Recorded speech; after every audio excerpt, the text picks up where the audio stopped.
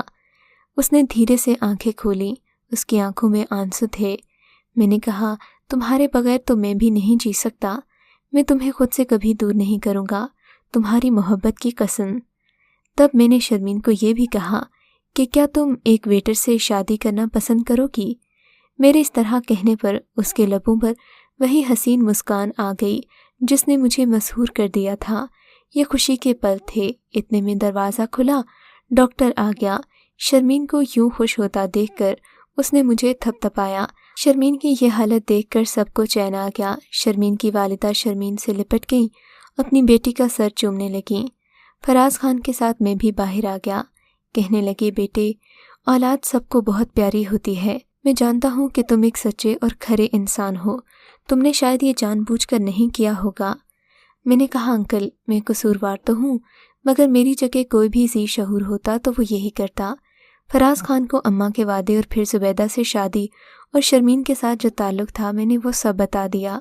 یہ سن کر وہ خاموش ہو گئے۔ کہنے لگے، اب تم نے کیا سوچا ہے؟ میں نے کہا، وہی جو اس کی زندگی کے لیے بہتر ہوگا۔ کہنے لگے، کچھ بھی کرنے سے پہلے سوچ لینا کہ ایک بوڑھا باپ اپنی جوان بیٹی کے بغیر نہیں جی سکتا، اس کی ماں اس کی موت کا صدمہ نہیں سہ سکتی۔ میں نے انہیں تسلی دی اور وہاں سے سامان لے کر گاؤں آ گیا۔ زبیدہ مجھے دیکھ کر حیران ہوئی، کہنے لگی، آپ اتنی جلدی کیسے آ گئے؟ میں نے کہا، مجھے تم سے ایک ضروری بات کرنی ہے۔ کہنے لگی، اگر مجھ سے کوئی غلطی ہوئی ہے تو مجھے معاف کر دیں، کیونکہ میں نے زبیدہ سے کہا تھا۔ شاید زبیدہ میرا لہجہ دیکھ کر ڈر گئی تھی۔ میں نے کہا، نہیں، تم سے کوئی غلطی نہیں ہوئی، تم میری اماں کا انتخاب ہو، میری اماں کا انتخاب غلط نہیں ہو سکتا۔ تم جاؤ اور اپنی ماں کو بلاؤ۔ تب وہ اپنی امی کو ساتھ لے آئی۔ مومانی نے مجھے دیکھ کر کہا، بیٹا کیا بات ہے؟ میں نے کہا، آنٹی مجھے اپنی زندگی کا ایک اہم فیصلہ لینا ہے۔ اگر کوئی شخص مر رہا ہو تو کیا اس کی زندگی کو بچانا چاہیے؟ مامی کہنے لگیں، ہاں پتر، زندگی خدا کی طرف سے بہت بڑا تحفہ ہے، اگر ایسا ہے تو تمہیں اسے ضرور بچانا چاہیے۔ تب میں نے کہا کہ میں زبیدہ سے شادی کرنے سے پہلے کسی اور سے محبت کرتا تھا۔ مامی نے اس معاملے میں پڑھنے سے بالکل انکار کر دیا۔ کہنے لگیں، میری بیٹی تیری بیوی ہے، تو جو بھی کرے اس کی رضامندی سے کرے تو مجھے کوئی اعتراض نہیں۔ مامی کی بات پر مجھے خوشی ہوئی۔ اب زبیدہ کو منانا رہ گیا تھا۔ میں نے زبیدہ کی آنکھوں میں پہلی مرتبہ آنسو دیکھے تھے۔ وہ بہت رو رہی تھی۔ میں نے اسے دلاسا دیا۔ میں نے کہا، مجھے تمہارا رونا تکلیف دیتا ہے، اگر تمہیں تکلیف ہوئی تو اماں کو تکلیف ہوگی۔ دیکھو، میں تم پر ظلم نہیں کرنا چاہتا، لیکن اگر میں نے شرمین کو نہ اپنایا تو وہ مر جائے گی اور اس کا قاتل بھی میں ہی ہوں گا۔ تو کیا تم ایک قاتل کے ساتھ اپنی زندگی بسر کرو گی؟ تب زبیدہ نے میرے ہونٹوں پر ہاتھ رکھا اور بولی، خدا نہ کرے، میری خوشی آپ کی خوشی میں ہے، بس مجھے کبھی خود سے دور نہ کرنا، ورنہ میں آپ کے بنا جی نہیں پاؤں گی۔ میں نے زبیدہ کو سینے سے لگا لیا۔ مجھے اتنا سکون ملا جس کا کوئی اندازہ نہیں۔ کچھ ہی دنوں بعد شرمین کے ساتھ میرا نکاح سادگی کے ساتھ ہو گیا۔ میں اسے لے کر گاؤں آ گیا۔ شرمین کو میں نے اماں اور زبیدہ سے لیے گئے وعدے کے بارے میں سب کچھ بتا دیا۔ شرمین نے پہلی ہی رات کہا کہ انور، جس طرح میرا تم پر حق ہے اسی طرح زبیدہ کا بھی ہے، میں تمہیں کبھی زبیدہ کی حق تلفی نہیں کرنے دوں گی۔ شرمین کی سوچ پر مجھے فخر ہوا۔ وہ اس قدر پاکیزہ اور سادہ سوچ کی مالک تھی کہ یقین نہیں ہوتا تھا وہ شہر کی باسی ہے۔ اس نے میری زندگی اپنے نام کر دی۔ دوسرے دن شرمین اور زبیدہ اکٹھے ہنس ہنس کر باتیں کر رہی تھیں۔ میں نے آسمان کی طرف دیکھا جو نیلا صاف شفاف لگ رہا تھا۔ میری زندگی کی اندھیری رات کٹ گئی تھی، اب ایک صاف شفاف نئی سحر کا آغاز ہو گیا تھا۔ میں خود بھی بہت مطمئن تھا۔ اماں سے کیا گیا وعدہ بھی نبھایا اور محبت کا بھروسہ بھی نہیں ٹوٹنے دیا۔ اگر آپ کو آج کا یہ واقعہ پسند آیا ہے تو اس ویڈیو کو لائک ضرور کیجیے اور اس طرح کے مزید قصے سننے کے لیے ہمارے چینل اردو مورل سٹوری کو سبسکرائب ضرور کیجیے۔